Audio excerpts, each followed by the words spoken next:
యోహాను సువార్త 20వ అధ్యాయము 1వ వచనం నుండి 10 వచనాల వరకు చదువుకుందాం. యోహాను సువార్త 20వ అధ్యాయము 1వ వచనం నుండి 10 వచనాల వరకు చదువుకుందాం.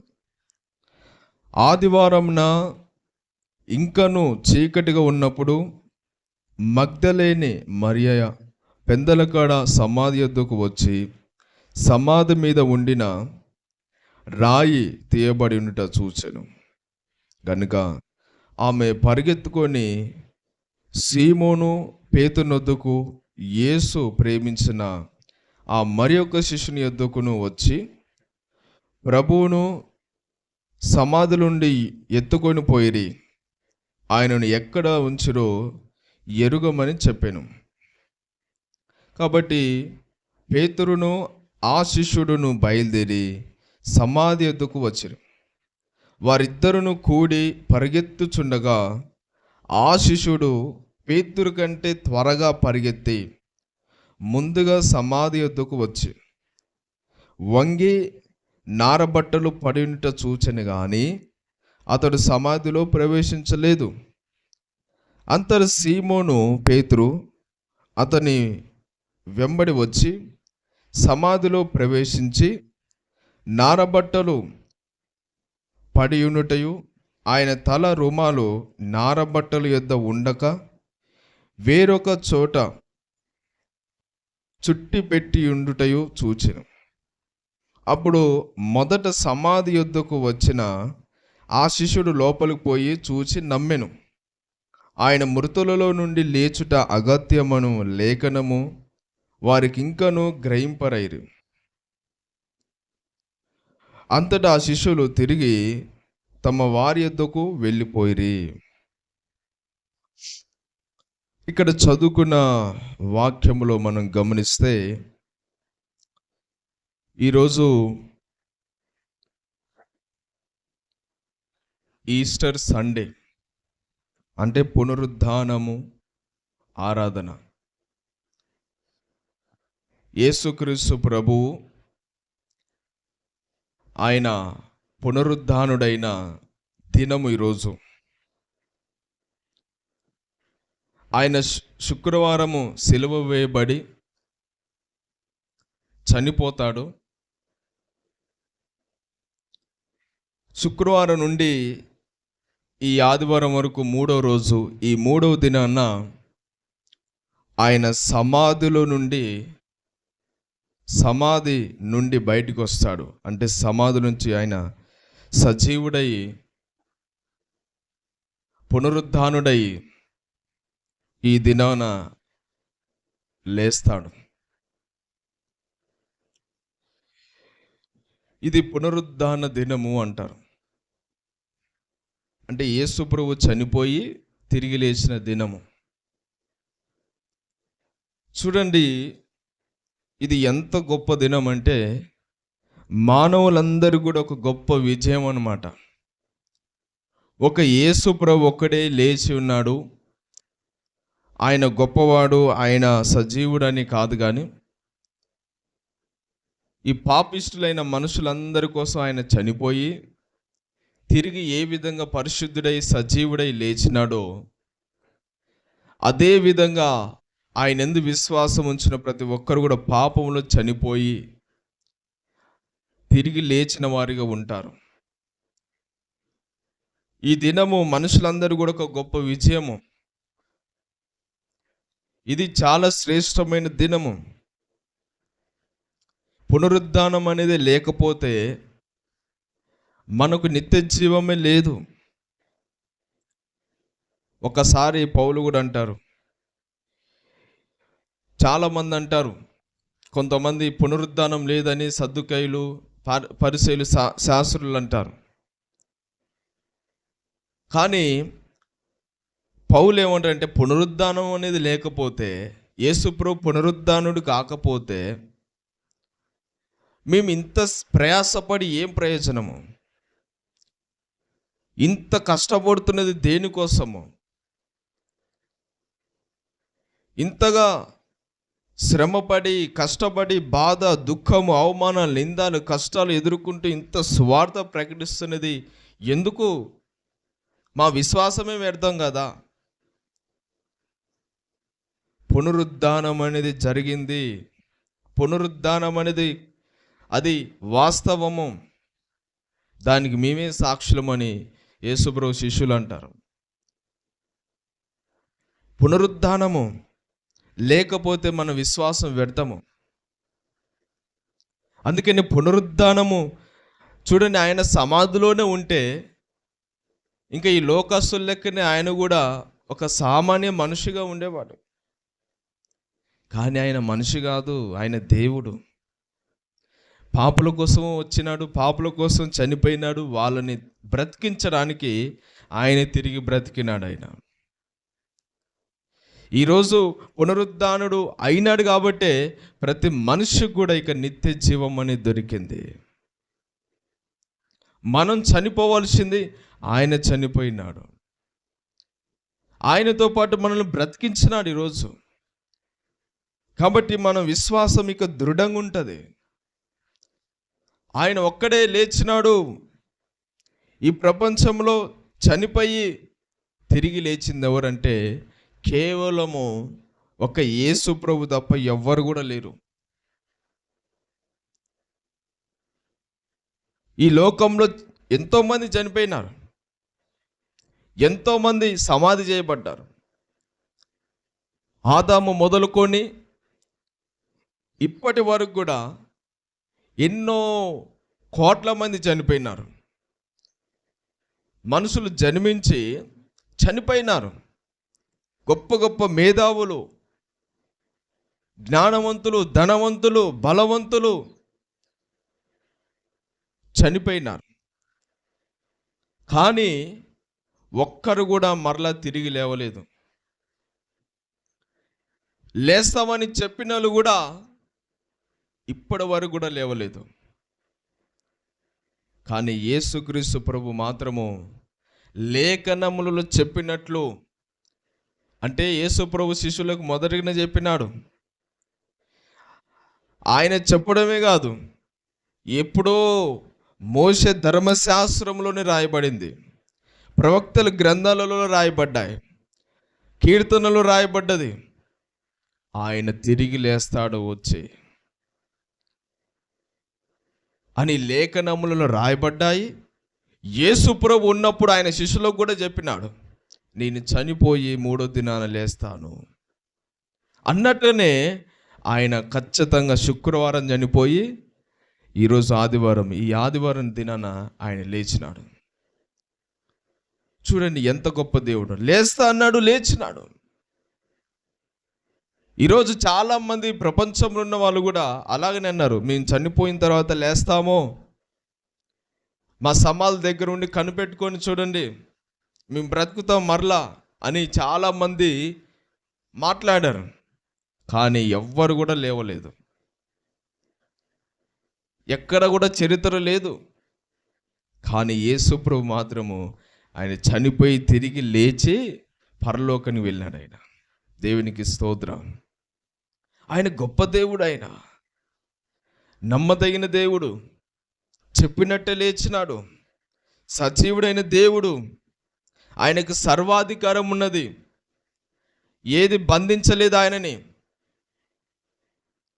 ఆయన అన్నిటికీ పైగా ఉన్నాడు, సమస్తమైన స్వాధీనంలో ఉన్నది. ఆయన శక్తి కలిగిన దేవుడు, సర్వాధికారి అయిన దేవుడు. ఆయనని ఏది కూడా బంధించలేదు ఈ లోకంలో. ఇక్కడ చూడండి, ఏ ఆదివారమున ఇంకనూ చీకటిగా ఉన్నప్పుడు మగ్దలేని మరియా, ఈ యోహాను సువార్త చూస్తే ఇంకొద్ది క్లియర్గా రాయబడ్డది ఇక్కడ. యేసు ప్రభు పునరుద్ధానం గురించి 4 సువార్తలు కూడా రాసినారు. 4 సువార్తలలో కూడా దేవుని యొక్క దాసులు రాసినారు పునరుద్ధానం గురించి. మత్తయి రాసినాడు, మార్కు రాసినాడు, లూకా రాసినాడు, యోహాను కూడా రాసినాడు. అయితే ఈ నలుగురు కూడా ఒకే విధంగా రాయలే కానీ వాళ్ళు ఒక్కొక్కాడ, కొంతమంది మత్తయ్య మాత్రము మగ్దలేని మరియా, ఇంకొక మరియా అనేసి అంటాడు. అలా మార్క్ అయితే మగ్దలేని మరియ ఉంది, యాకోబు తల్లైన మరియా ఉంది, సలోమి కూడా ఉందంటాడు. లూకా అయితే ఇంకొంతమంది స్త్రీలు కూడా సమాధి దగ్గర వెళ్ళాడు అంటాడు. యోహాన్ అయితే ఇక్కడ మరియా అనేసి అంటున్నాడు. అంటే ఇక్కడ మనము అర్థం చేసుకోవాల్సిందంటే ఇంకా కొద్దిగా క్లారిటీ ఇస్తున్నాడు.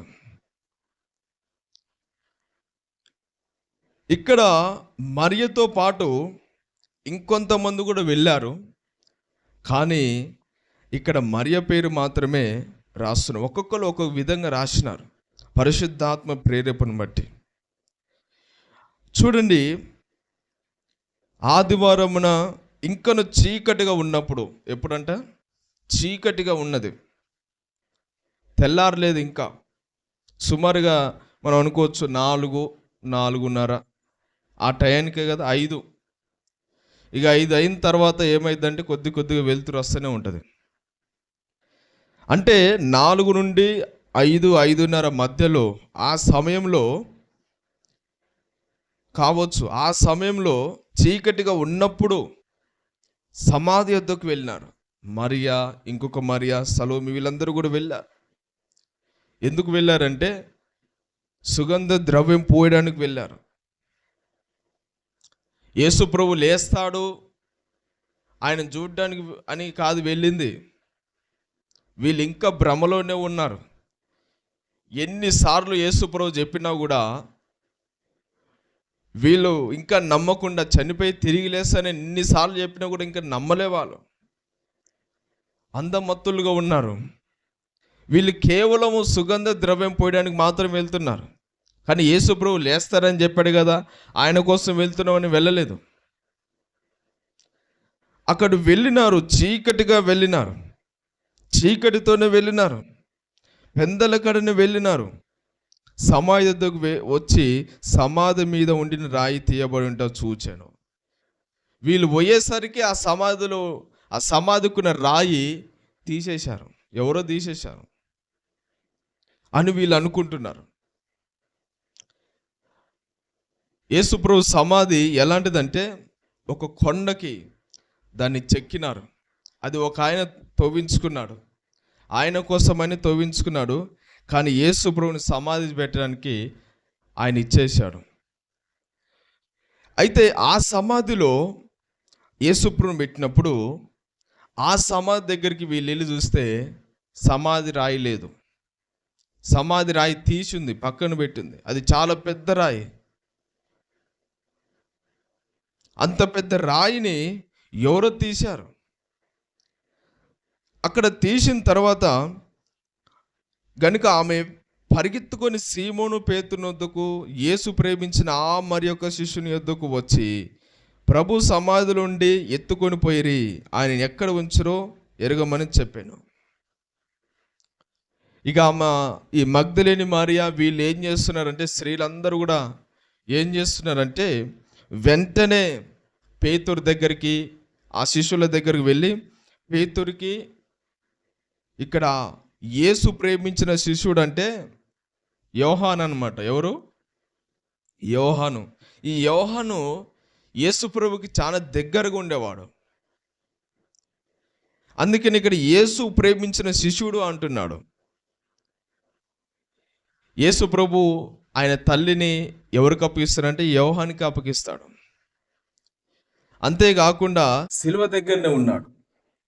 అంటే ఈయన ఎంతో దేవునికి దగ్గరగా, యేసుక్రీస్తు ప్రభువుకు దగ్గరగా ఉండి జీవించిన ఒక మంచి యవనస్తుడు, అందరికంటే కూడా చిన్నవాడు.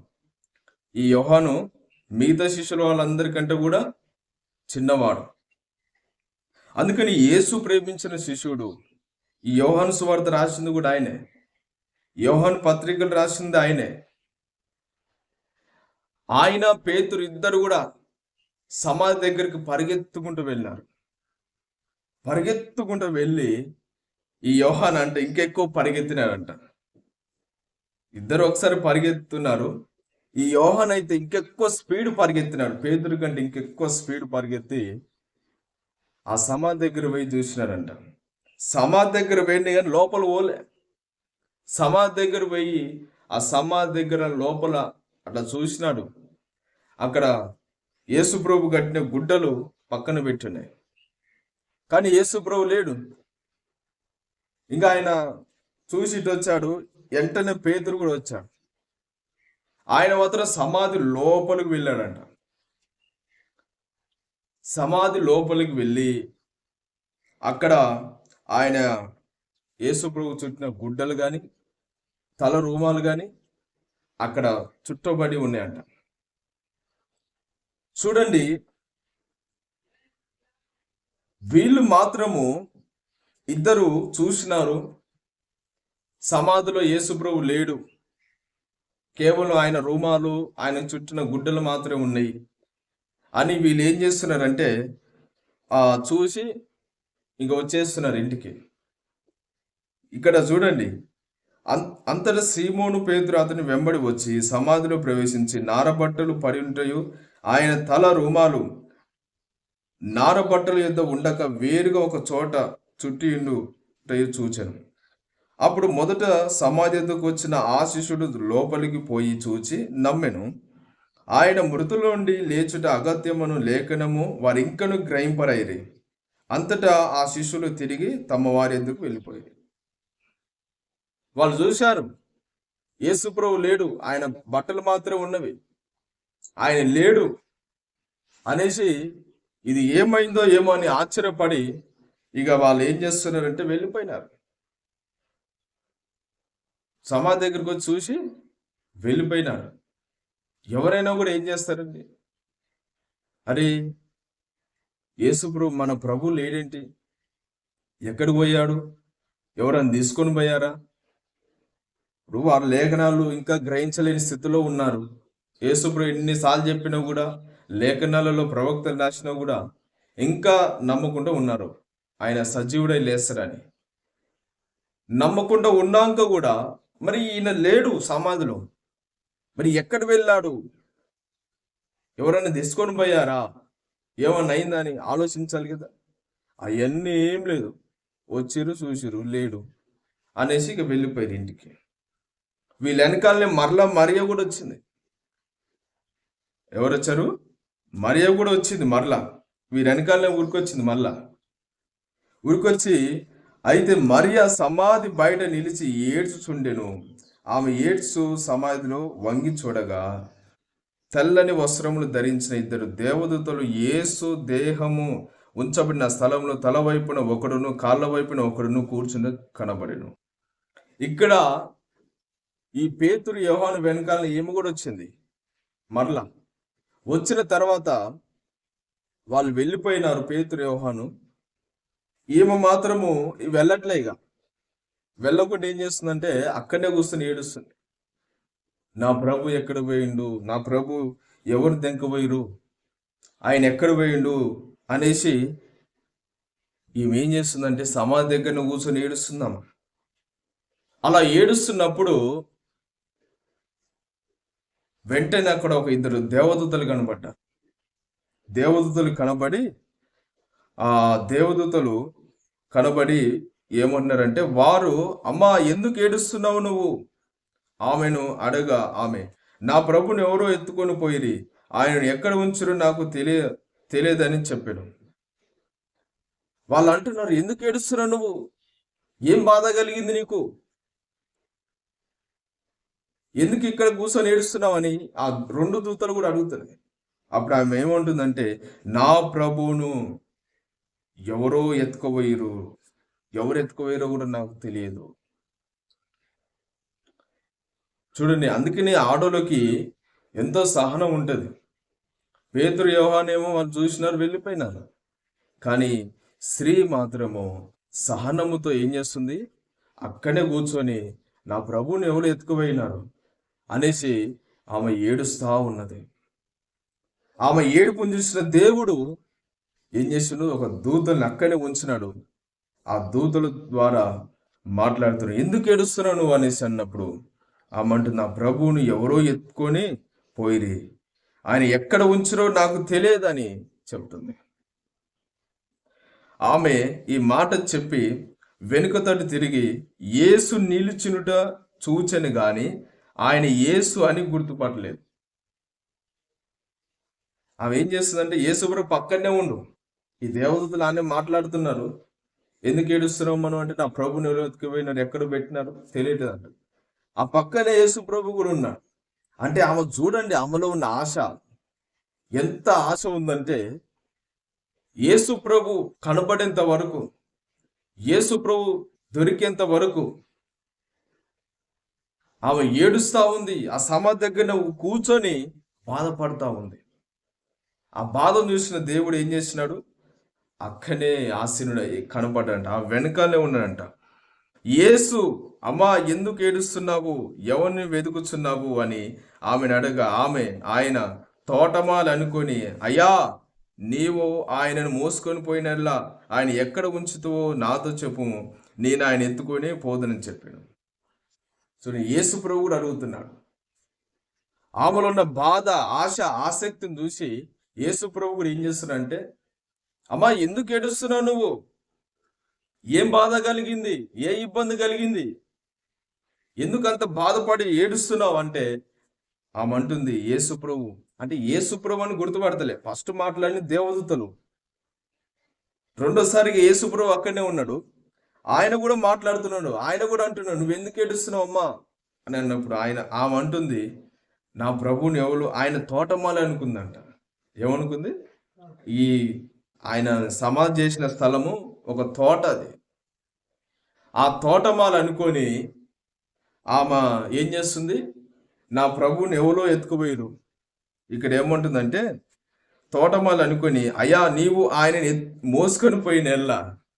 చూడండి, ఆ తోటమాల అనుకొని, యేసు ప్రభుని ఒక తోటమాల అనుకొని ఆమె ఏమంటుంది, నువ్వు ఒకవేళ మా ప్రభువును మోసుకొని పోయి ఎక్కడన్నా ఉంచినట్లయితే నువ్వు చెప్పు, మేము వెళ్ళి తీసుకొచ్చుకుంటాము అంటుంది. ఎంత మంచి ఆసక్తితో చూడండి. అందుకనే ఇక్కడ చూడండి, స్త్రీలు అనేది చాలా, వాళ్ళది పాత్ర ఎక్కువ ఉంటుంది సువార్త ప్రకటించడంలో. అందుకనే, ఎందుకంటే ఆదాము అవ్వ మొదటిగా ఎవరిని చెడగొట్టినాడు, ఎవరిని పడగొట్టినాడు, వాడు స్త్రీనే పడగొట్టినాడు. హవ్వ దగ్గరకు వచ్చి అవ్వను మోసపుచ్చినాడు. ఏ స్త్రీనైతే వాడుకొని సాతనుగాడు మోసపుచ్చి వద్దన్న పనును తినిపించినాడో అదే స్త్రీ ద్వారా దేవుడు మరలా ఆయన సువార్తను వ్యాపింపజేసినాడు. మొదటిగా ఈమె యేసు ప్రభు సమాధి యొద్దకు వచ్చింది. శిష్యులకు లేదు ఆసక్తి. ఆ మొగోళ్ళ కంటే కూడా ఈ ఆడోళ్ళే ఫస్ట్ సమాధి దగ్గరికి వచ్చినారు. ఇక్కడ సమాధి దగ్గర యేసు ప్రభు లేకున్నట్టు చూసి మరలా పోయి శిష్యులకు చెప్పింది కూడా స్త్రీనే. అంతేకాదు, మొదటిగా మాట్లాడింది కూడా ఇక్కడ యేసు ప్రభు లేచిన తర్వాత ఎవరితో మాట్లాడినాడు, స్త్రీతోనే మాట్లాడు. ఎందుకంటే ఈమె ఆసక్తి కలిగి అక్కడే కూర్చొని ఉంది. సమాధి ఎద్దకు వచ్చింది ఈమె వెళ్ళి మరలా ఏం చేస్తుందంటే ఆయన శిష్యులకు మరలా చెప్తుంది. ఇక్కడ చూడండి, అప్పుడు అంటున్నాడు 16 వచనం, యేసు ఆమెను చూచి మరియా అని పిలిచెను. ఆమె ఆయన వైపు తిరిగి ఆయనను హెబ్రీ భాషతో రబ్బీ అని పిలిచెను. ఆ మాటకు బోధకుడు అని అర్థము. యేసు ఆమెతో, నేను ఇంకను తండ్రి యొద్దకు ఎక్కిపోలేదు గనుక నన్ను ముట్టుకొనవద్దు. అయితే నా సహోదరు యొద్దకు వెళ్ళి, నా తండ్రియు మీ తండ్రియు, నా దేవుడును మీ దేవుడినైనా వాని యొద్దకు ఎక్కిపోవచ్చున్నానని వారితో చెప్పుమనెను. మగ్దలేని మరియా వచ్చి, నేను ప్రభువును చూస్తేని ఆయన నాతో ఈ మాటలు చెప్పినని శిష్యులకు తెలియజేశాను. కనబడ్డాడు యేసు ప్రభు, కనబడి ఇంకా ఆమెతో ఏమంటున్నాడంటే మరియా. వెంటనే యేసు ప్రభు అంటున్నాడు, ఇక ఆమె దుఃఖం, ఆ బాధ, ఆ వేదన చూసి యేసుప్రభు ఏం చేస్తున్నాడు? పిలుస్తున్నాడు. ఇక మరియా, నేనే ప్రభువు, నేను లేచి ఉన్నాను, నేను సజీవుడనై చెప్పినట్టు లేచి ఉన్నాను, నువ్వు వెళ్ళి నా సహోదరులైన శిష్యులకు చెప్పు, నేను లేచి ఉన్నానని వెళ్ళి చెప్పు అనేసి యేసు ప్రభు ఆమెతో మాట్లాడతాను. ఆమె వెంటనే మరలా ఈ శిష్యుల దగ్గరికి వచ్చి ఆ 11 మంది శిష్యులు కూడా చెప్తుంది, నేను ప్రభువుని చూచాను, ప్రభు నాతో మాట్లాడాడు, ఆయన మీకు చెప్పమన్నాడు, నేను లేచినాని అనేసి ఈ మరియ వెళ్ళి చెప్తుంది. అంటే చూడండి, స్త్రీల యొక్క పాత్ర ఎంతో ప్రాముఖ్యము ఉంది. అందుకని ఏ సంఘంలో చూసినా కూడా మొదటిగా స్త్రీలే ఎక్కువ ఉంటారు, స్త్రీల సంఖ్య ఎక్కువ ఉంటుంది. ఏ స్త్రీనైతే సాతానుగాడు వాడుకొని చెడగొట్టినాడో, మనుషులను పతనం చేసినాడో, అదే స్త్రీని వాడుకొని ఇక్కడ మరలా ఆయన రాజ్యాన్ని, ఆయన యొక్క పునరుద్ధాన వార్తని తెలియజేసినాడు ప్రపంచానికి. అందుకనే ఇక్కడ మనం గమనించాల్సింది ఏంటంటే, యేసుక్రీస్తు ప్రభు ఆయన పునరుద్ధానుడైన దేవుడు. ఆయన పునరుద్ధాన శక్తిని మనం అనుభవించాలి. ఆయన పునరుద్ధానపు శక్తి మనం అనుభవించినప్పుడు మాత్రమే దేవుని యొక్క ఉద్దేశాలను, దేవుని శక్తిని మనము గ్రహించగలుగుతాము.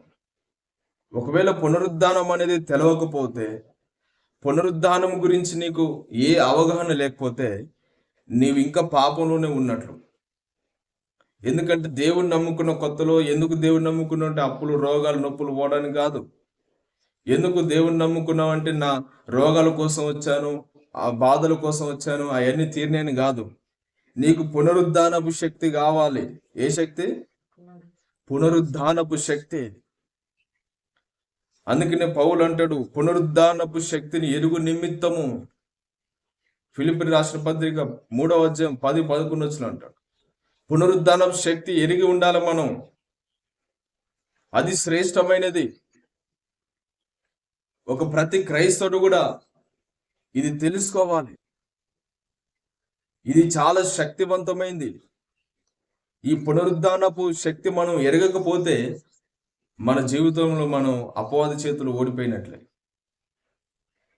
ఎందుకంటే ఈ పునరుద్ధానం అయిన రోజుననే మనకు విజయమై వచ్చిందన్నమాట.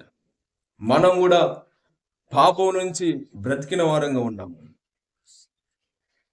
అందుకని ఈరోజు పౌలు కూడా అంటాడు, పునరుద్ధానం లేకపోతే మా విశ్వాసం వ్యర్థము అంటాడు. ఈరోజు పునరుద్ధానం జరిగింది. యేసుప్రభు చనిపోయి తిరిగి లేచినాడు. కాబట్టి ఈరోజు మనం విశ్వాసంతో యేసుప్రభుని వెంబడిస్తున్నాం.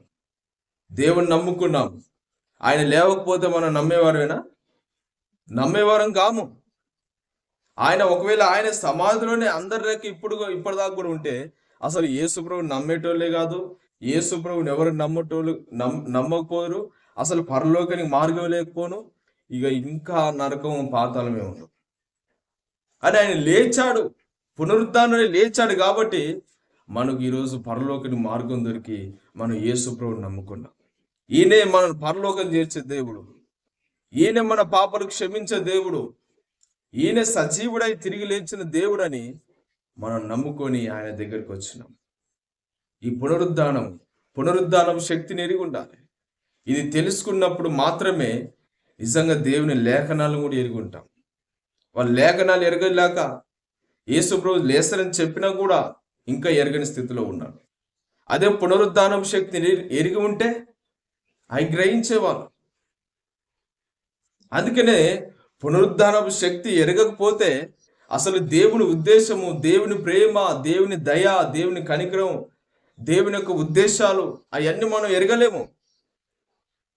కానీ పునరుద్ధానపు శక్తి మనం తెలుసుకున్నప్పుడు, పునరుద్ధానపు శక్తి కింద ఉన్నప్పుడు మనం అన్ని కూడా గ్రహిస్తాము. దేవునికి సంబంధించిన ఆయన శక్తి, ఆయన యొక్క కృప, ఆయన యొక్క ప్రేమ, ఆయన యొక్క రాజ్యము, ఆయన చిత్తము అన్ని కూడా మనం తెలుసుకొని పూర్తిగా ఎరిగి ఉంటాం. అప్పుడు మన విశ్వాసం బలపడుతుంది.